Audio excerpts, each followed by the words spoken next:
Hi everyone, welcome to समझो learning. This is Rohit Dagar. इस video में हम ये डिस्कस करने वाले हैं कि आखिरी के एक महीने में प्रीलिम्स आने वाला है। आखिरी के एक महीने में आप किस तरीके से प्रिपेयर करो, क्या फोकस करो और क्या चीज़ों को अवॉइड करो। ये सब बहुत इंपॉर्टेंट चीज़ें हैं और आपको अपने इंडिविजुअल प्रिपरेशन लेवल्स के हिसाब से चीज़ों को समझना पड़ेगा। सबके लिए रिवीजन स्ट्रैटेजी सेम नहीं हो सकती है। हो सकता है कि आपने कुछ चीज़ अच्छे से पढ़ी होगी, कुछ चीज़ थोड़ा सा कम अच्छे से आपको आती होगी, तो उसी हिसाब से आप अपने रिवीजन स्ट्रैटेजी को फ्रेम करोगे। अब while we are suppose to discuss this, मुझे ज़रूरत ये लगी कि आपको कुछ ऐसी चीज़ों के बारे में भी बता दूं मैं पहले ही, जो कि जनरली आजकल बहुत ही मिसगाइड कर रही हैं स्टूडेंट्स को। I have seen a lot of elements that have popped up in the last 1 year, जो कि कंटेंट पे फोकस नहीं कर रहे हैं, सिर्फ लोगों को कैसे कैसे लुभा के अपने पास ला के अपने जो पेड प्रोग्राम्स हैं उन तक ले जाने का रास्ता बनाते हैं। क्लियर गाइडेंस नहीं मिलती है, सही से चीज़ों को नहीं बताते हैं, सिर्फ फिशिंग चल रही है यहाँ पर और स्टूडेंट्स यहाँ पर जनरली फंस जाते हैं। तो इन चीज़ों के बारे में डिस्कस करते हैं। जनरली मैं कभी किसी प्लेटफॉर्म के बारे में या ऐसी चीज़ों के बारे में डिस्कस नहीं करता हूँ। Those who been following me for a very long time, they know कि हमारा जो फोकस है वो सिर्फ content based, syllabus based approach रहती है। 8 to 15 मिनट्स वीडियोज़ रहती हैं जिसमें सिर्फ बिना कोई जोक क्रैक किए, बिना इधर उधर की बातें किए, मैं सिर्फ कंटेंट को कवर करता हूँ, कॉन्सेप्ट समझाता हूँ, कॉन्टेक्स्ट समझाता हूँ। उसके बेसिस पे आप अपनी प्रिपरेशन को कंटिन्यू करते हो। कोई भी ऐसा प्लेटफॉर्म नहीं है जो कि आपको पूरी प्रिपरेशन ऐसे करा दे कि बिना बुक को टच किए, बिना न्यूज़पेपर पढ़े आप जाके एग्जाम में टॉप कर जाओ। अगर कोई प्लेटफॉर्म आपको ऐसे बोलता है तो वो आपसे साफ साफ झूठ बोल रहे हैं। आपको अपनी प्रिपरेशन इस तरीके से करनी होगी कि अपना खुद का फोकस आप रखो चीज़ों के ऊपर, और थोड़े थोड़े इनपुट्स मल्टीपल प्लेटफॉर्म से या किसी से ज़्यादा किसी से कम आप चीज़ों को सीखो और अपनी एक्चुअल प्रिपरेशन में उनको यूज़ करो। हमारे एसएमपी को अगर आप फॉलो करते हो या समझोस कॉर्नर को फॉलो करते हो या किसी और प्लेटफॉर्म पे कोई भी पेड प्रोग्राम लेते हो या यूट्यूब की वीडियोस देखते हो, आप कुछ भी फॉलो करो, उससे आपको अपनी ओवरऑल प्रिपरेशन में चीज़ों को मिक्स करके चलना होता है। बिकॉज कहीं पे आपको ऑप्शनल की ज़्यादा अच्छी चीज़ें मिलेंगी, कहीं पे आपको प्रीलिम स्पेसिफिक अच्छा कंटेंट मिलेगा, कहीं पे मेंस का मिलेगा, कहीं पे इंटरव्यू गाइडेंस मिलेगी। ओवरऑल आपको अपनी स्ट्रैटेजी बनानी होती है कि कहाँ से आप क्या क्या इनपुट्स लेना चाहते हो। अगर कहीं आप ऐसी मिथ देख रहे हो कि सिंपली कह रहे हैं कि आप आ जाओ हमारे प्लेटफॉर्म पे, हम आपको आईएएस बना के छोड़ेंगे, तो वो मुश्किल है। बिकॉज आपको लॉजिकली सोचना चाहिए कि ऐसा करना इज़ नॉट फीजिबल। एक ही प्लेटफॉर्म से सारी रैंक्स नहीं आ सकती हैं। सभी प्लेटफॉर्म्स जो मॉक इंटरव्यू वाला माहौल बनता है वहाँ से क्लेम कर लेते हैं कि रैंक्स आ रही हैं। मैं किसी का नाम नहीं लूँगा, बट आपको पता है कि जनरली ऐसा कौन करते हैं। And this is the last time that I am talking about this, because मेरा फोकस वापस कंटेंट के ऊपर ही रहेगा। मैं सिर्फ आपको आगाह कर रहा हूँ कि थोड़ा सा लॉजिकली और क्रिटिकली सोचो। मेंस में आप क्रिटिकली जब आंसर्स लिख सकते हो तो अपनी प्रिपरेशन के बारे में, अपने डिसीजंस जो लेने हैं आपको प्रिपरेशन के टाइम पे, उसको भी क्रिटिकली सोचा करो। देखो, बहुत सारे channels, hundreds thousands of channels and various platforms have popped up in the last 1 year. पहले काफ़ी डिसेंट माहौल था, अब यूपीएससी प्रिपरेशन में काफ़ी एक भगदड़ सी मच गई है। Everyone wants some portion of the cake, ये सोच के कि थोड़े बहुत लोग भी आ जाएंगे, हमारी टेस्ट सीरीज ले लेंगे, थोड़े बहुत लोग आके हमारे पेड प्रोग्राम्स या यूट्यूब पे हमें सब्सक्राइब कर लेंगे तो हमारा काम चलता रहेगा। इसमें कोई गलत बात नहीं है, एवरीवन इज ट्राइंग। बट आपको ये चीज़ समझनी चाहिए कि क्या कोई ऐसा चैनल है जो कि सिर्फ मोटिवेशनल वीडियोस डाल रहा है, जो कि अननेसेसरली आपको सुबह से शाम तक लाइव क्लासेस में घुसाना चाहता है। सुबह से लेकर रात तक अगर आप लाइव क्लासेस देखोगे तो आप किस तरीके से प्रिपेयर करोगे, खुद कब पढ़ोगे, क्या न्यूज़पेपर पढ़ोगे, क्या ऑप्शनल की तैयारी करोगे, किस तरीके से अपनी चीज़ों को कंपाइल करोगे, रिवाइज कब करोगे। आप सिर्फ लाइव क्लास देखते रहोगे। काफ़ी सारे चैनल्स में आप देखते हो कि हज़ारों वीडियोज़ हैं, 10,000 वीडियोज़, 5,000 वीडियोज़। आप खुद सोचो, क्या आप एक साल के अंदर 5,000 वीडियोज़ एक एक घंटे ही कंज्यूम कर सकते हो? सिंपली अपने total number of hours calculate कर लो, उसमें भी खत्म नहीं हो पाएगा। अगर आप एक साल तक बिल्कुल भी 1 मिनट के लिए भी नहीं सोओगे तब भी नहीं हो पाएगा। इसीलिए लॉजिकली सोचो, लिमिटेड प्रिपरेशन करो, इस तरीके से करो कि आपकी जो विड्थ है, जो होराइजन है, वो आपका ज़्यादा हो, लेकिन आपकी जो डेप्थ है वो सिर्फ एक लेवल डीप हो। अननेसेसरली इन्फॉर्मेशन गैदर करने की कोशिश मत करो। जो पढ़ लिया है, जो रेलेवेंट लगता है, उसको रेगुलरली रिवाइज करो। सबसे पहले बेसिक्स कवर करो, फिर एडवांस पे जाओ। डायरेक्टली एडवांस पे जंप मत करो। ये बेसिक स्ट्रैटेजी होनी चाहिए। और ये 4-4, 10-10 घंटे के अगर मैराथन लेक्चर्स सुनते जाओगे, देखते जाओगे, तो उससे और ज़्यादा डीमोटिवेशन आएगी। फिर आपको मोटिवेशन वाली वीडियोज़ देखनी पड़ेंगी। फिर वो मोटिवेशन वाले वीडियोज़ आपको ऐसी चीज़ें बताएंगे जो आप कर नहीं पाओगे, फिर से डीमोटिवेट होगे, करोगे फिर से मोटिवेशन वाली वीडियोस देखोगे। तो ये विशेष सर्कल में क्यों घुस रहे हो? मोटिवेशन के लिए कोई वीडियो देखने की जरूरत नहीं पड़ती है। कभी आपने देखा है आपको समझो लर्निंग पे कोई मोटिवेशनल वीडियोस मिलती हैं? बिकॉज मोटिवेशन के लिए बहुत ही सिंपल से रूल होते हैं। ये एक मिथ बन गई है कि वीडियोस देख के मोटिवेशन आएगी, टॉपर्स को देखो तो मोटिवेशन आएगी, लक्ष्य मूवी के गाने सुनोगे तो मोटिवेशन आएगी। मोटिवेशन के लिए अपने पेरेंट्स से बात करो, अपनी फैमिली से बात करो, अपने भाई बहन, वाइफ, हस्बैंड, दोस्त आपके ऐसे होंगे जो कि आपके शुभ चिंतक होंगे, जो कि आपको हमेशा अच्छी गाइडेंस देते होंगे। ज़रूरी नहीं है कि उनको यूपीएससी का आइडिया हो, उनको ज्ञान हो। वो आपको जनरली लाइफ के बारे में जो अच्छे लेसन सिखाते हैं वो ही मोटिवेशन होती है। स्टे पॉजिटिव, अपनी हॉबीज़ पे काम करो। अगर आपको लगता है आज आप बहुत थक गए हो, take a nap of 2 hours. रात के टाइम आपको पढ़ने में मज़ा नहीं आ रहा है, आज आपको काफ़ी ज़्यादा डीमोटिवेटेड फील हो रहा है, तो जल्दी सो जाओ, सुबह जल्दी उठ के पढ़ लेना। यही होता है मोटिवेशन में रहने का तरीका। ये कोटेशंस दीवारों पे लिखने से, उसको देख देख के बहुत ज़्यादा मोटिवेट होने से इतना कोई खास फर्क नहीं पड़ता है। रेगुलरली प्रिपेयर करते रहो और एक चीज़ हमेशा ध्यान रखना कि स्टेप बाय स्टेप हर चीज़ में प्रिपरेशन होती है। या आप कोई बिजनेस करना चाहते हो, कोई जॉब करना चाहते हो, प्रोग्रेसिवली आगे बढ़ते हो, एक दिन में प्रमोशन नहीं मिलेगा, एक दिन में आप अचानक से कोई बहुत बड़ा बिजनेस एम्पायर नहीं खड़ा कर दोगे, एक दिन में आप आईएएस भी नहीं बन पाओगे। हर जगह मेहनत करनी पड़ती है, स्टेप बाय स्टेप चलो। डीमोटिवेट होने का यहाँ पे कोई काम ही नहीं है। Always stay positive. और थोड़ा इन चीज़ों से भी बचो कि कुछ प्लेटफॉर्म्स ने माहौल ऐसा ख़राब किया है कि एक ही प्लेटफॉर्म 100 चैनल बना के बैठ गया है।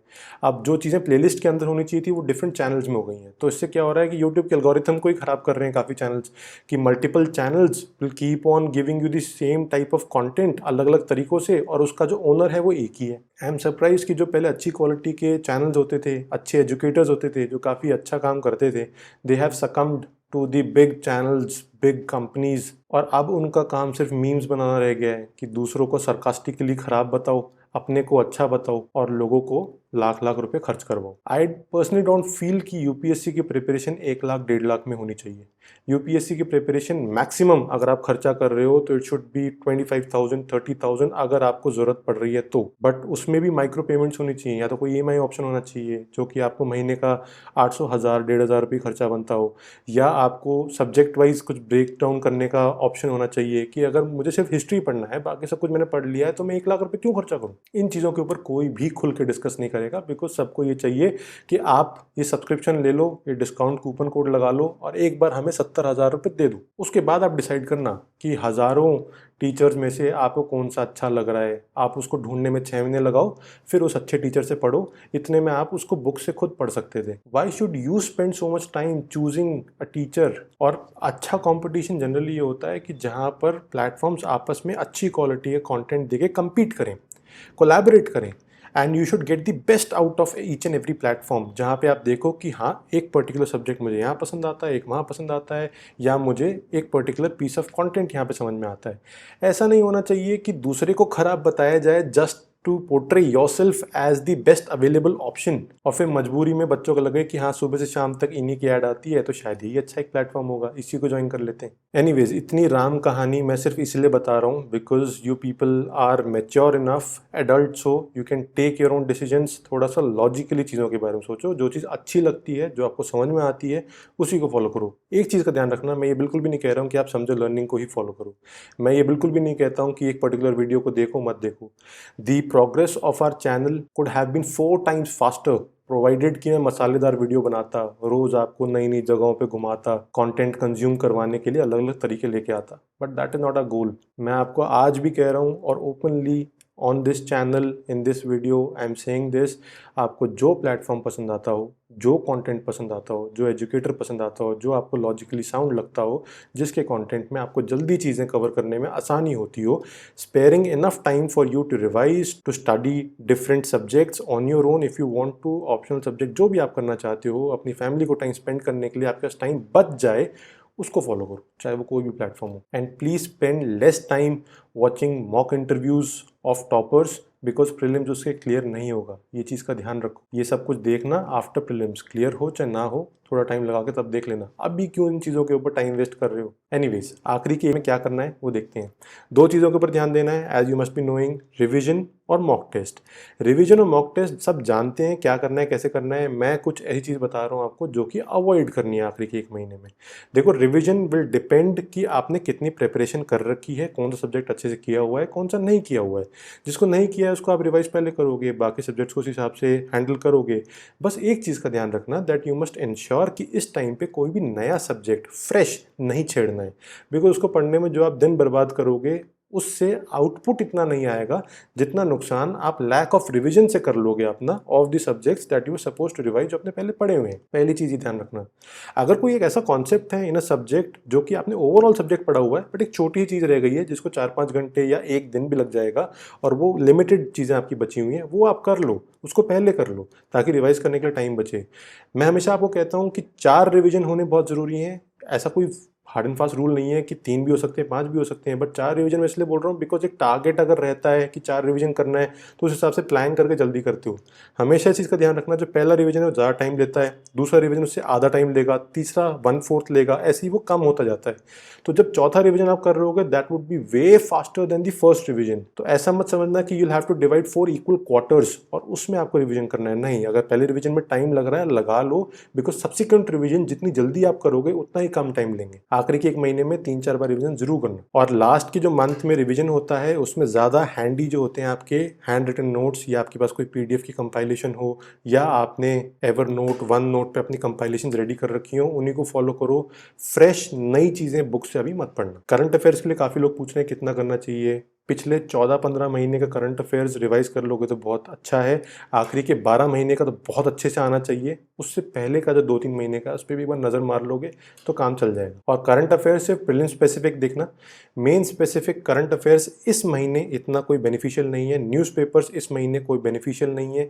वो सारी एनर्जी को चैनलाइज सिर्फ प्रीलिम्स के लिए करो। अभी इन सभी चीज़ों को होल्ड पे रख लो, ये आप कवर कर लोगे आफ्टर प्रीलिम्स। फिर मॉक टेस्ट में आखिरी के 1 महीने में कभी भी 4-5 मॉक टेस्ट से ज़्यादा नहीं करने चाहिए। इसका एक रीज़न है, काफ़ी प्लेटफॉर्म्स आपको बोलते होंगे कि 100 मॉक टेस्ट कर लो आखिरी के 3-4 महीने में, 10,000 क्वेश्चन प्रैक्टिस करके चले जाओ। 100 मॉक टेस्ट करने के बाद आपको याद भी नहीं रहेगा कि आपने क्या पढ़ा था क्या नहीं पढ़ा था। Mock test is not about coverage, mock test is about gaining the momentum and confidence in the exam. यहाँ पे एक फील गुड फैक्टर आना चाहिए एग्जाम से पहले कि हाँ मुझे चीज़ें अच्छे से आती हैं, बिकॉज जो सबकॉन्शियस में चीज़ें हैं वो ही एग्जाम क्लियर करवाती हैं। वो रिकॉल तभी कर पाओगे जब कॉन्फिडेंस हाई होगा, अच्छी फीलिंग होगी एग्जाम वाले दिन में। एक दिन पहले कुछ लाइट फूड खाया होगा, दिमाग काम करेगा नेक्स्ट डे एग्जाम में, अननेसेसरली फटीग नहीं होगी। वो एक एग्जॉस्शन से बचने के लिए लिमिटेड मॉक टेस्ट को प्रैक्टिस करो। 4-5 mock test in the final 1 month full length mock test is good enough, because in mock test को प्रैक्टिस करके हमेशा एक आदत आपकी होनी चाहिए कि मॉक टेस्ट के बाद अपने सॉल्यूशंस को थॉरली देखो। सॉल्यूशंस में जो क्वेश्चंस गलत किए हैं उनको तो आप पढ़ के एक पॉइंट अपना लिख लो कि आपको क्या चीज़ नहीं पता थी जिसकी वजह से आपने एक पर्टिकुलर कॉन्सेप्ट को गलत जज कर लिया। और जो आपने ठीक से किए भी हैं question, other than the unattempted and wrong, जो ठीक किए हैं क्वेश्चन, यहाँ पर भी आप देखो सोल्यूशन में क्या ऐसी चीज़ थी जो कि आपने मिस कर दी है, जो कि आपको नहीं पता थी। हो सकता है कि आपने ऑप्शन एलिमिनेट किए हो, लेकिन बाकी ऑप्शंस में ऐसा कुछ था जो कि आपको नहीं पता था, वो पढ़ो उसके बारे में। और ऐसे एक पेपर बनाओ, पॉइंट वाइज चीज़ों को लिखो, और ऐसे 10-15 मॉक टेस्ट को भी देखो जो कि आपने पिछले 3-4 महीने प्रैक्टिस किए होंगे, उनके सोल्यूशंस को एक बार देख के रिवाइज देम ऑल्सो। रिविजन का तरीका जरूर ध्यान रखना, एक लिस्ट होनी चाहिए, पॉइंट वाइज चीज़ें लिखी होनी चाहिए।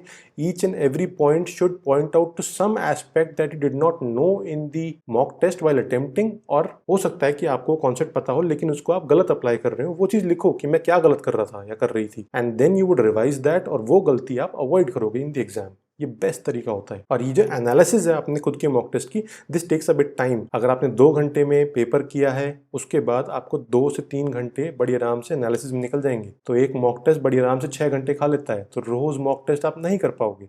फोकस ये करो कि आप हफ्ते में 2-3 मॉक टेस्ट पुराने वाले एनालाइज करो, 1 या 2 मॉक टेस्ट नए करो, और जब आप कुछ एक गलतियां अपनी पकड़ के लाते हो तो उनको थोड़ी रिवाइज करो। और एक चीज़ का जरूर ध्यान रखना, आखिरी के 1 हफ्ते में एक भी मॉक टेस्ट आप टच मत कर लेना, बिकॉज वो एक ऐसा टाइम है, अगर गलत क्वेश्चंस आपने अटेम्प्ट किए या कोई एक ऐसा मॉक टेस्ट उठा लिया जो कि बहुत टफ है, वो तो बताएंगे नहीं आपको कि बहुत टफ मॉक टेस्ट बना लिया है, लेकिन अगर आपने कुछ गलती कर दी मॉक टेस्ट के अंदर, वो एक ऐसी डीमोटिवेशन होगी जिससे निकलने में आपको 2-3 दिन लगेंगे, और वो 2-3 दिन में एग्जाम आ जाएगा, तो लास्ट में सब कुछ खराब हो जाता है।